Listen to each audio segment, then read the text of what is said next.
Dabar sužinosi, kas yra kelias iki failo. Kaip jau žinai, kiekvienas failas turi turėti savo vietą kompiuteryje. Jis turi būti kažkokiame tai aplanke. Pažiūrėkime į šio failo savybės. Ir štai rodo jo vietą, kurioje jis yra. Tai ir yra kelias iki failo. Dabar pažiūrėkim, ką jis reiškia. Čia yra parašyta Home mokytojo paveiksliukai. Ir tarp jų yra pasvirieji brūkšniai. Ką tie pasvirieji brūkšniai reiškia ir kas čia iš viso yra? Tai reiškia, kad šitas failas yra aplanke, kuris vadinasi paveiksliukai.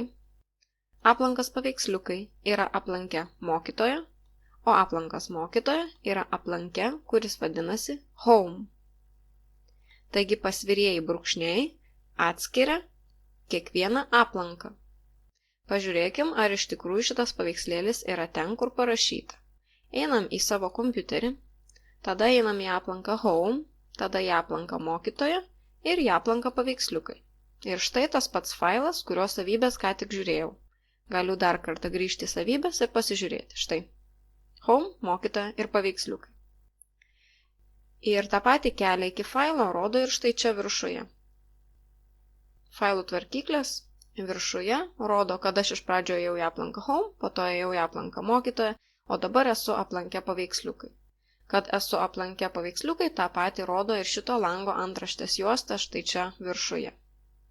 O pažiūrėkim, kaip tai atrodo Windows operacinėje sistemoje. Palyginkim failo savybės. Čia yra paveikslėlis, nes aš Windows operacinės sistemos neturiu. Ir pažiūrėkim, čia yra failas, kurio pavadinimas yra tvarkaraštis. Ir štai yra location, tai yra failo vieta, arba kitaip tariant, kelias iki failo.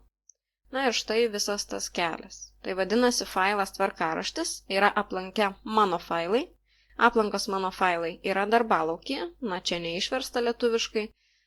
Darbalaukis yra aplanke mokytojo, aplankos mokytojo yra aplanke users ir aplankas users yra C diske.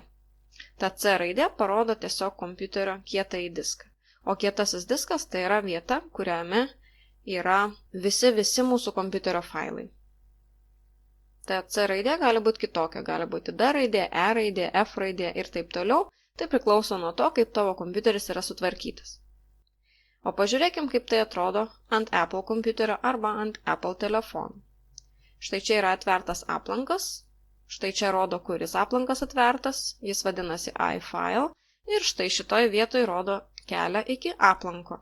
Tai dabar žmogus yra aplanke iFile, tame aplanke matos visi šitie failai ir aplankai, o aplankas iFile yra aplanke Documents, aplankas Documents yra aplanke Mobile ir aplankas Mobile yra aplanke Var.